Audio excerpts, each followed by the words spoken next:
I send my prayers and mercy to the people of Turkana. Mr. Speaker, the problem is political. The answer can only be political. If you look at the history of Turkana people, they have never voted. They never voted for Kenyatta. They never voted for Moi. They never voted for Kibaki. They never voted for Uhuru. They never voted for Ruto. And they have always voted for Raila. Turkana people, you're being punished, and there's no need of pretending here. Let us not pretend, it is the reality, and I can give you statistics. In 2013, Raila got 64% of Turkana votes. In 2017, Raila got 69% of Turkana votes. In 2022, Raila got 66% of Turkana votes. Let us not pretend. The population in Turkana is a small population. Please protect me, Mr. Speaker. This is a very important issue I am putting across. You can block your ears if you don't want to hear me, but give me the opportunity. You contributed, I listened. It is the truth. You can't tell me, when Azimio were doing Mandamano, policemen went to small houses and removed boys and beat them to death. They cannot do the same act in Turkana. Go to Turkana, break those doors, and remove those bandits. Beat them to death as they beat the Azimio protesters. We are pretending here, fellow MPs. Let us be realistic.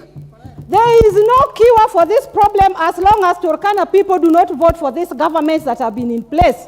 And I'm telling Turkana people, they might not help you, but Allah in heaven is watching. Allah will grant you peace. Continue praying. We are with you. It is a shame when an elected member mercilessly cries because his people are being killed. I have seen her twice cry in this parliament. And you come here and pretend, let us have peace, let us talk about what?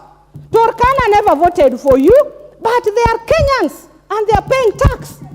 The other day, I saw oil was found in Turkana. What happened to the oil? Did the bandits take the oil? No. They never voted for the past regime and the past and the past and the current. Turkana, Allah is in heaven and is going to do the most merciful. God is in heaven. Let this government do whatever they want to do. But our God, the God that I worship 5 times, will have mercy on you. We are not going to come here and pretend and pack a mafuta. The truth must be said. The Turkana people are opposition people. Until they get the person they want in this government, they will never get their rights. So you're pretending here, saying your government to go and talk about what? Why should Kindiki come here with prepared questions, prepared answers, prepared oiled answers, and pretend that he is coming here to waste our time? In fact, if he walks in, I'll walk out because he's coming here to pretend. They come here with prepared answers. What answer is he coming to give us? Let him fly and go there and sleep in a tent there and give Turkana people their right as Kenyans instead of pretending here. Both opposition and the ruling government, I tell you, you are pretending.